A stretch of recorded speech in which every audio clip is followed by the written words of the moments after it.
we need to stop lumping anybody anywhere and decide as a people, what do we want? What are our priorities? In a relationship, it was really interesting. You have to decide, what are your core values, right? Do we even know what our core values are as a country? I think we don't. I think we've lost focus. And, we are literally kowtowing, right, to a small subset of people. And this is, I have so many trans friends. I mean, I'm sure you do too. We grew up in San Francisco. We have been flipping he, she for decades. I mean, decades. This is not a big deal. This is like Tuesday, like literally, like it's Tuesday. Oh, great. Like it's just understood. So, but I have always been raised to treat people without regard to their color, their sexual preference, their nationality, their language. I do actually get triggered by people who speak really slow. I call them the slow talkers of America, and they're just Xing windows. This is an inside joke with my ex-husband who told me this. I will go out of my mind. So I do judge some people for some things. Like not talking fast enough. That would be one of them. So, but generally, I'll notice your shoes before I notice your nationality.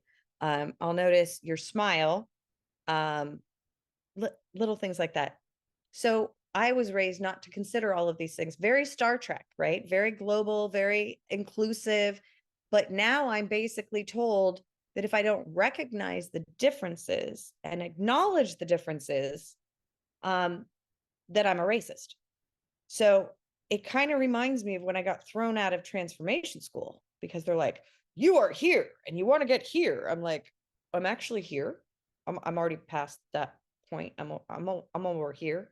And they're like, no, you're here and you have to be here. I'm like, no, I'm already, because isn't the whole point of this conversation that everyone is an individual, not to lump people together and make judgments about entireties of people. I treat every human being as a unique human being. I either like you or I don't like you. Usually I like you. I mean, there's very few people I don't like. They're usually assholes. I have a no assholes, no douchebags, no crazy ass bitches policy in life in general, because I just don't have time or energy and I'm out of fucks. I mean, I've had this policy for a really long time, and now I set that border and that boundary, and I just stick to it because I'm 54 and nobody's guaranteed tomorrow. So I just don't have time for any BS. But anyway, my point is, if I already think of the world like how we were, especially our generation, how we were programmed in Star Trek, that like everybody has value, everybody has their own special secret sauce and their own superhero tactic of whatever, like, why am I now having to go back and say, okay, I acknowledge, like, it's just, I literally got thrown under the bus and called a racist, because I didn't acknowledge the inherent underlying struggle associated with the success of a particular person who happened to be Black, which, by the way, I've known for a while, but I don't notice. It's like, why can't I just talk about the success? Why can't I just like celebrate the success? Because if I don't celebrate the success without the victimhood, is the success sweeter with victimhood? I don't know. I've never tried to put victimhood on my desserts or my accomplishments. And I don't think I like that flavor. I think if we could just eliminate that and literally give everybody opportunity and stop being afraid to call out people for being assholes, douchebags, crazy ass bitches, name and shame, then we could just move forward and move past it and get to Star Trek. Well, I What do you think think? there's a couple things going on. I think a lot of people like drama, right? I So don't do that drama. the story, the backstory is exciting to many people, right? But the thing is, like, for most people, because the majority of us are not born into money, we all have to struggle to succeed in life, right? And even those that are born with silver spoons, like, because again, growing up in San Francisco, I knew some of the wealthiest kids around.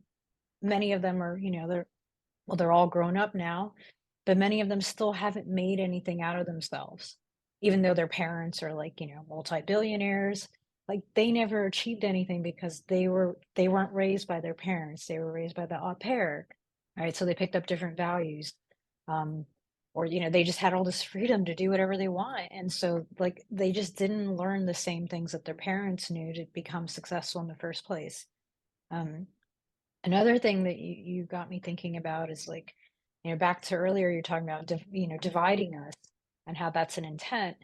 And it's like when we put ourselves into all these unique boxes, we isolate ourselves from the rest of the world. It's like even before this started in the recent years, I always felt it was weird, like for people to say, "Oh, I'm African American or Asian American." Like, how about you're just American? Because I could go and say, "Oh, I'm Russian Romanian American" if I really want to divide myself.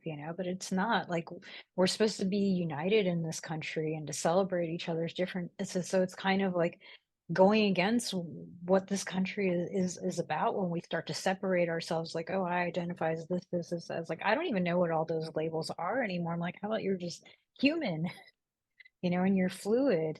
You could identify with anything you want, but you don't have to like be stuck there, and you don't have to limit yourself and be disconnected from others because like we're all different. Like no two of us are identical. There's just so much with that doesn't resonate with me, and it's not easy to approach because like you said, people will call you things that are just to try to make you feel bad because you're not playing along with the game, but it's really like not serving anyone.